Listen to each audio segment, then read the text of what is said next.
Students, हम लोगों ने पिछले क्लास में धातुओं के रासायनिक गुणधर्म के बारे में जानकारी ली थी। ठीक है, आज हम लोग का क्लास जो है वो होगा धातुओं का अधातुओं के साथ कैसे अभिक्रिया होता है। धातु जो हैं वो अधातुओं के साथ कैसे अभिक्रिया करते हैं, मतलब धातु और अधातु परस्पर एक दूसरे से किस प्रकार अभिक्रिया करते हैं, इस बारे में जानकारी आज हम लोग लेंगे। ठीक है, तो हम लोग जैसा कि जानते हैं धातु के परमाणु अपने संयोजकता कोश में इलेक्ट्रॉन त्याग करते हैं। ठीक है, धातु और अधातु में क्या होता है, हम लोग इलेक्ट्रॉनिक विन्यास के बारे में पढ़ चुके हैं, तत्वों के इलेक्ट्रॉनिक विन्यास, जो कि 9th क्लास में पढ़े थे। 18 तक बताया गया था, परमाणु संख्या 18 तक। ठीक है, उससे आगे भी होता है। तो धातु जो है, धातु जितना भी है, sodium, calcium, potassium, magnesium, aluminium, Fe, ferrous, ठीक है, ये सब जो है, कॉपर, ये सब जो है, अगर हम इसका इलेक्ट्रॉनिक विन्यास करेंगे, ठीक है, तो इनके जो संयोजकता इलेक्ट्रॉन होंगे, संयोजकता कोश मतलब बाहरी कोश में जो इलेक्ट्रॉन होते हैं, और वो अपने बाह्यतम कक्ष को अष्टक पूरा करने के लिए कितना इलेक्ट्रॉन का त्याग करेगा या कितना इलेक्ट्रॉन वो ग्रहण करेगा, इस चीज़ को हम लोग बोलेंगे संयोजकता इलेक्ट्रॉन बोलेंगे उस चीज़ को, है ना। और सबसे आखिरी के कोश को हम लोग बोलते हैं संयोजकता कोश। तो मतलब कहने का मतलब है कि अगर, कहने का मतलब क्या है कि अगर कोई तत्व इलेक्ट्रॉन का त्याग करता है तो वो जो आयन बनेगा, वो तत्व एक आयन बनाएगा। वो कौन सा आयन होगा? धनायन। अगर कोई तत्व इलेक्ट्रॉन का ग्रहण करता है अपने संयोजकता कोश को का अष्टक पूरा करने के लिए, या अपने बाह्यतम कोश का अष्टक पूरा करने के लिए, अगर वो इलेक्ट्रॉन को ग्रहण करता है, ठीक है, अगर वो इलेक्ट्रॉन का ग्रहण करता है तो वो कौन सा आयन बनाएगा? ऋण आयन। ठीक है, तो सामान्यतः या हमेशा ही कहा जाए तो धातु जो हैं, वो धातु के जो भी परमाणु हैं वो इलेक्ट्रॉन का त्याग करते हैं और धनायन का निर्माण करते हैं, और जो अधातुएं होती हैं वो इलेक्ट्रॉन का क्या करते हैं?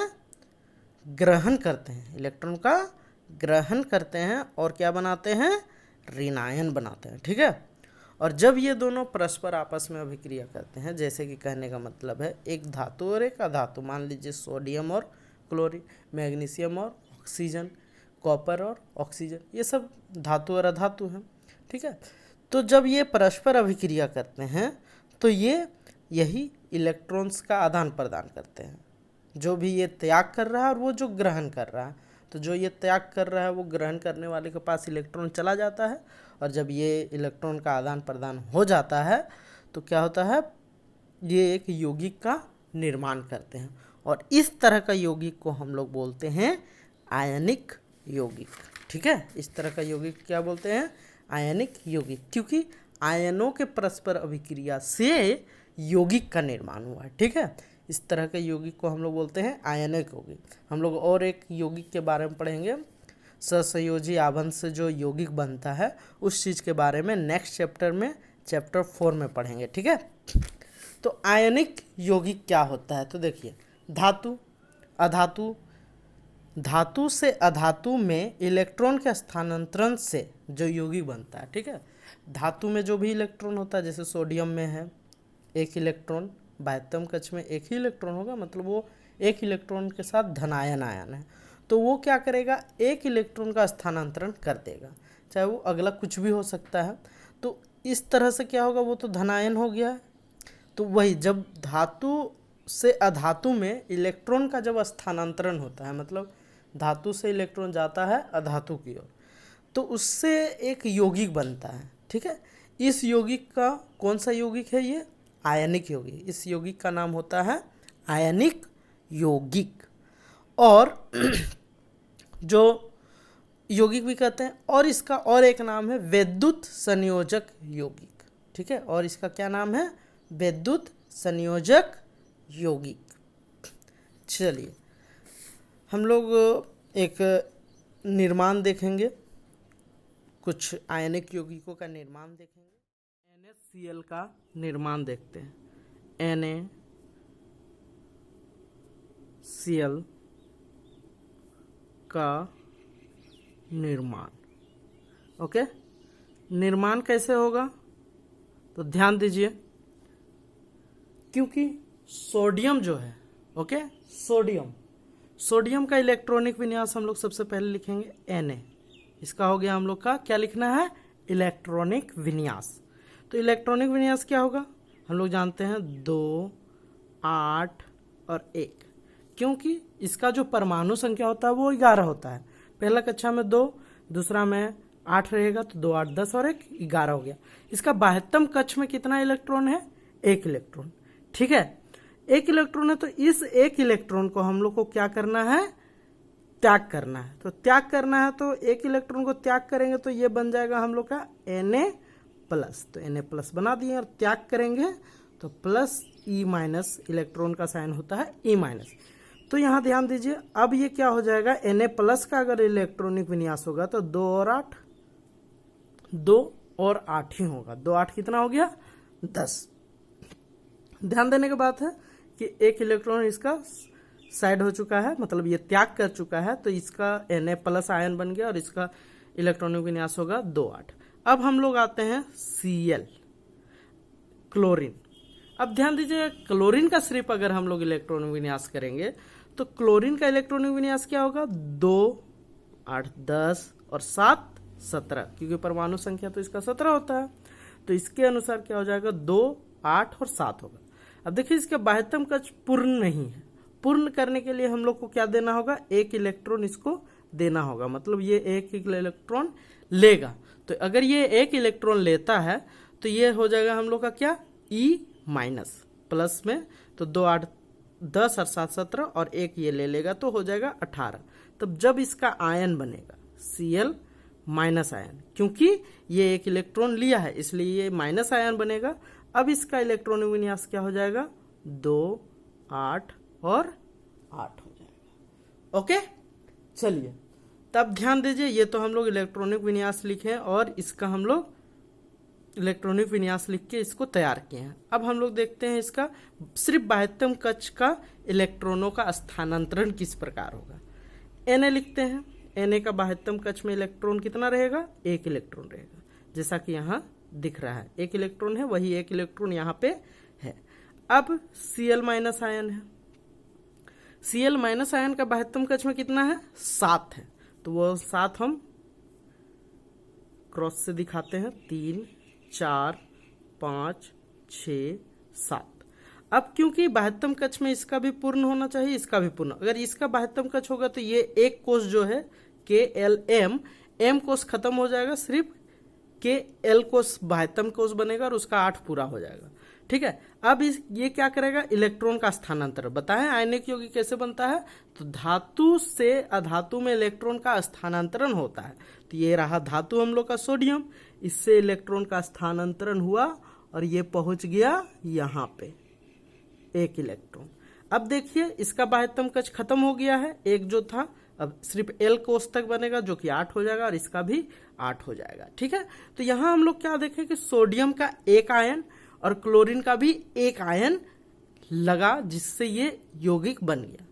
सोडियम का 1 आयन और क्लोरीन का 1 आयन मिलकर क्या बनाया? यौगिक बनाया, जिसका नाम होगा हम लोग का NaCl। ठीक है, NaCl। इसको और एक तरह से लिख सकते हैं हम लोग, ध्यान दीजिए क्या लिख सकते हैं इसको। तो इसको और एक तरह से लिख सकते हैं, Na रहेगा यहाँ पे प्लस आयन और यहाँ पे Cl का प्लस 1 रहेगा। प्लस आयन करने का मतलब 1 आयन है और यहाँ पे Cl- का हम लोग का रहेगा 17, 7, 1, 2, 3, 4, 5, 6 और 1, 7। ठीक है, इस तरह से Na 1 और Cl भी 1 है। ठीक है, अब हम लोग देखते हैं मैग्नीशियम क्लोराइड का निर्माण। MgCl2 का निर्माण। ठीक है,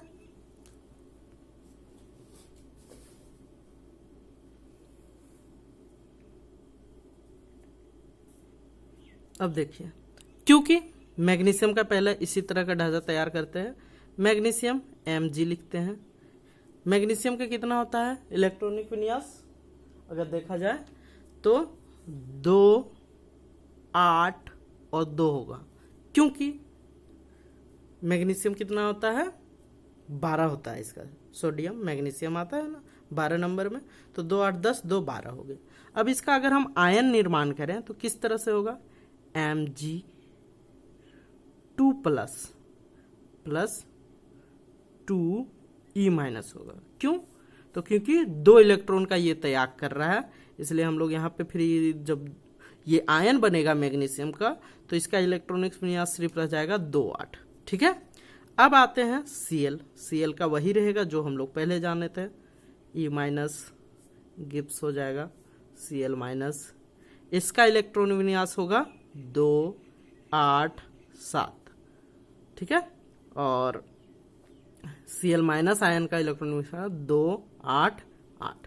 अब ध्यान देने वाला बात है कि जो Cl plus E minus Cl minus, अब जब Mg, क्योंकि यहाँ पे हम लोग देखें सोडियम का जो आयन था वो मतलब त्याग जो किया हुआ था वो 1 इलेक्ट्रॉन त्याग किया हुआ था, और Cl भी ग्रहण कितना कर रहा था 1, लेकिन यहाँ पे मैग्नीशियम 2 इलेक्ट्रॉन का त्याग कर रहा है और Cl 1 ही इलेक्ट्रॉन ले रहा है, तो इसका निर्माण किस प्रकार होगा सो ध्यान दीजिए।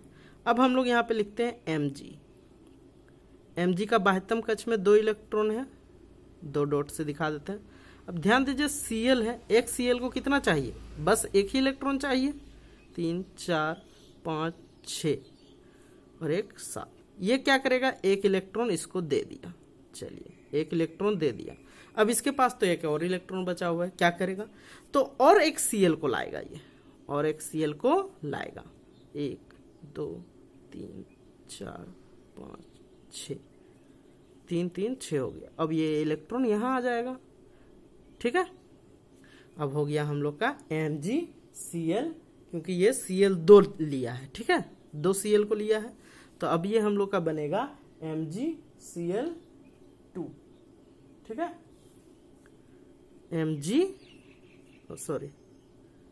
MgCl2 बन जाएगा, 2 Cl को लेगा और Mg सिर्फ 1 ही रहेगा, Mg2 प्लस लिखेंगे हम लोग यहाँ पे, उसी तरह Cl माइनस लिखेंगे, Cl माइनस कहते हैं Cl का 7 है ना, 1, 2, 3, 4, 5, 6, 7 लिखेंगे और यहाँ पे 2 दे देंगे, तो ये क्या निर्माण हो गया, MgCl2 का निर्माण हो गया। ट्रांसफर हुआ था उसको दिखा देना है यहाँ पे। ठीक है, यहाँ पे हम दिखा दे रहे हैं डॉट से, यहाँ से जो ट्रांसफर हुआ है यहाँ से ट्रांसफर हुआ है, और क्योंकि यहाँ पे क्लोरीन 2 लगा था इसलिए 2 क्लोरीन दे दिए, यहाँ 1 ही लगा था इसलिए 1 दिया गया है। चलिए अब शुरू करते हैं, अब देखते हैं, मान लीजिए अब मैग्नीशियम ऑक्साइड का बना सकते हैं MgO का निर्माण। ठीक है, MgO का निर्माण देख लेते हैं एक बार, MgO का निर्माण। ठीक है, इस तरह से आप लोग को समझ में आ जाएगा हर चीज का निर्माण कैसे कर सकते हैं। Mg का तो हम लोग का पता है, तो Mg लिख देते हैं 2, 8, 2, Mg2 प्लस हो जाएगा, तो ये 2 और 8 सिर्फ रहेगा, प्लस 2E माइनस रहेगा। अब ऑक्सीजन का O है, हम लोग ऑक्सीजन का जानते हैं कितना होता है, 8 होता है, तो 2 और 6 होगा इसका, क्योंकि बाह्यतम कक्ष में 8 होना चाहिए इसलिए ये 2E माइनस ये लेगा। ठीक है, तो इसका हो जाएगा, अब ये जो बनेगा O2 माइनस बनेगा। अब इसका इलेक्ट्रॉन, यहाँ पे इलेक्ट्रॉन विन्यास क्या हो जाएगा, 2 और 8। ठीक है, अब इसका निर्माण देखते हैं। Mg बाह्यतम कक्ष में इसका रहेगा 2 इलेक्ट्रॉन, ऑक्सीजन बाह्यतम कक्ष में इसका रहेगा 6, 3, 4, 5 और 1, 6। अब ये एक इलेक्ट्रॉन देगा यहाँ पे, फिर और ये भी एक इलेक्ट्रॉन ला के ट्रांसफर करेगा यहाँ पे। अब यहाँ पे क्योंकि इसका 2 इलेक्ट्रॉन था, दोनों का दोनों ऑक्सीजन ले ली। अब क्योंकि इसका भी बाह्यतम कक्ष पूर्ण है, इसका भी बाह्यतम कक्ष पूर्ण है, तो ये दोनों यौगिक का निर्माण कर लेगा। यहाँ हो जाएगा Mg2+, ठीक है, ऑक्सीजन का O 1 2 3 4 5 6 और यहाँ पे 2 इलेक्ट्रॉन है, ठीक है। यहाँ पे 2 नहीं लगेगा क्योंकि ये दोनों सेम, क्योंकि Mg एक है ऑक्सीजन एक है, इसलिए ये निर्माण करके बनाएगा MgO और ये भी निर्माण करके हम लोग का बनाएगा MgCl2। इसी तरह हम लोग Na2O का ही कर सकते, Na2O का बना सकते हैं, और भी तरह तरह के सभी जो आयनिक यौगिक है सबका निर्माण हम लोग इस प्रकार दर्शा सकते हैं। ये क्वेश्चन हम लोग का आएगा फाइनल एग्जाम में, हो सकता है ये 2 नंबर 3 नंबर में ये क्वेश्चन डाल देता है, देगा निर्माण दर्शाइए, NaCl का निर्माण दर्शाइए, ठीक है। तो स्टूडेंट इसको आप लोग ध्यान से देख लीजिए, समझ लीजिए, किसी तरह को कोई दिक्कत है तो फिर से पूछ लीजिएगा। आयनिक यौगिक है और सहसंयोजी यौगिक कहने का मतलब सहसंयोजी आभन से जो यौगिक बने हैं जैसे कि H2O, ये सब CO2, ये सब सहसंयोजी आभन से यौगिक बने हुए हैं। इनके अपने अलग गुणधर्म होते हैं क्योंकि ये आयनिक यौगिक है, ठीक है, इलेक्ट्रॉन का स्थानांतरण से यौगिक बने हुए हैं, इसलिए इनका एक अपना गुणधर्म होता है। तो चलिए इनके गुणधर्म के बारे में डिटेल से पढ़ते हैं। पहला गुणधर्म है भौतिक प्रकृति। भौतिक प्रकृति मतलब ये किस प्रकार के होते हैं, ठीक है, मतलब इनका दिखने में कैसा होता है या इसकी भौतिक अवस्था क्या होती है। तो ध्यान दीजिए कि आयनिक यौगिक जो होते हैं इनकी भौतिक अवस्था क्या होती है, ठोस होता है। ये किस प्रकार के होते हैं, ठोस होते हैं, द्रव रूप में जनरली नहीं मिलते हैं, इन्हें ठोस रूप में मिलते हैं, और ये कठोर भी होते हैं, ठीक है, हार्ड। और ये भंगुर होते हैं, कि भंगुर कहने का मतलब अगर ये ऊंचाई से गिरेंगे तो ये कहने का मतलब चकनाचूर हो जाएगा। और बाकी अगर आयनिक यौगिक का और गुणधर्म देखें तो इनके अगला गुणधर्म है गलनांक और क्वथनांक। गलनांक क्वथनांक मतलब क्या है, गलनांक मतलब जिस तापमान पे कोई पदार्थ द्रव रूप में परिवर्तित होने लगता है वो उसका गलनांक कहलाता है। एक गलनांक करने का मतलब हो गया ये डिग्री सेल्सियस या केल्विन में मापा जाता है। जैसे कि जल का अगर बोला जाए गलनांक क्या है तो 0 डिग्री सेल्सियस, क्योंकि बर्फ से जल जब बनता है, द्रव होता है, वो कितना में होता है, 0 डिग्री सेल्सियस पे, इसलिए ये इसका गलनांक हो गया। क्वथनांक मतलब जब ये द्रव से गैस में परिवर्तित हो वो तापमान क्वथनांक कहलाता है, ठीक है। तो गलनांक क्वथनांक समझ में आ रहा होगा। तो आयनिक यौगिक जो होते हैं इनके अगर गलनांक की बात किया जाए और क्वथनांक का बात किया जाए, गलनांक और क्वथनांक का बात किया जाए तो ये उच्च होते हैं, उच्च मतलब ज़्यादा होते हैं, ठीक है। जैसे कि जल का देख लीजिए, गलनांक 0 डिग्री सेल्सियस है, लेकिन क्या नमक जो कि NaCl है वो आयनिक यौगिक है, उसका गलनांक उतना कम नहीं हो सकता है, ठीक है। चलिए आगे बढ़ते हैं। अब आते हैं घुलनशीलता। घुलनशीलता मतलब घुलन करना, घुलना, तो किस में घुलेगा, जल में। तो ये प्रायः जल में घुलनशील होते हैं, ठीक है। जो घुलनशीलता अगर बात किया जाए तो ये क्या होता है, जल में घुलनशील होते हैं, मतलब जल में ये घुल जाएंगे। लेकिन बाकी चीज़ जल के अलावा जैसे केरोसिन हो गया, पेट्रोल हो गया, तेल हो गया, ये सभी चीज़ों में ये अविलेय होते हैं। कहने का मतलब इसमें ये नहीं घुलेंगे। आगे आते हैं विद्युत चालकता के बारे में। तो अगर ये ठोस रूप में रहे, आयनिक यौगिक किस रूप में रहे, ठोस रूप में, मतलब जल में विलय नहीं है, तो ये क्योंकि जल में जब विलय होगा तभी आयन का निर्माण होगा। हम लोग जानते हैं विद्युत के चालकता के लिए आयन जरूरी है, आयन जरूरी है, क्योंकि विद्युत का चालन इलेक्ट्रॉनों से होके होता है। तो जब तक आयन का निर्माण नहीं होगा तब तक विद्युत का चालन नहीं हो सकता है। तो ठोस रूप में, क्योंकि ठोस रूप रहेगा तो इसका आयन का निर्माण होगा नहीं, ये यौगिक के ही रूप में रहेंगे। तो इस कारण क्या होगा, ठोस रूप इनका विद्युत का चालन नहीं करेगा। लेकिन जैसे ही इनका गलित या एक जल का विलयन तैयार कर लिया जाए या जलीय विलयन इसका तैयार कर लिया जाए, जल में घोल दिया जाए, तो ये फिर क्या होंगे, विद्युत का चालन करेंगे। ठीक है। तो और ये क्या होते हैं, विपरीत आयन की आयन विपरीत इलेक्ट्रोड की ओर गमन करने लगते हैं। जैसे करने का मतलब है कि अगर प्लस आयन है तो वो माइनस आयन की तरफ गति करेंगे, माइनस इलेक्ट्रोड की तरफ, ऋणात्मक इलेक्ट्रोड की तरफ गति करेंगे, और माइनस आयन है मतलब ऋणायन है तो प्लस इलेक्ट्रोड की तरफ गति करेंगे। ओके। अब ये प्लस इलेक्ट्रोड जो एनोड होता है, कैथोड होता है, वो क्या होता है वो हम लोग आगे फिर पढ़ेंगे। ठीक है। चलिए, तो इसके साथ इस चैप्टर का ये चीज़ ख़त्म होता है। इसके बाद यहाँ पे क्वेश्चंस है, सोडियम, ऑक्सीजन और मैग्नीशियम के इलेक्ट्रॉन बिंदु संरचना, इलेक्ट्रॉन के स्थानांतरण के द्वारा Na2O एवं MgO का निर्माण दर्शाइए। ये सारी क्वेश्चन आप लोग को कर लेना है। नेक्स्ट क्लास नेक्स्ट दिन होगा जिसमें हम लोग धातुओं की प्राप्ति के बारे में अध्ययन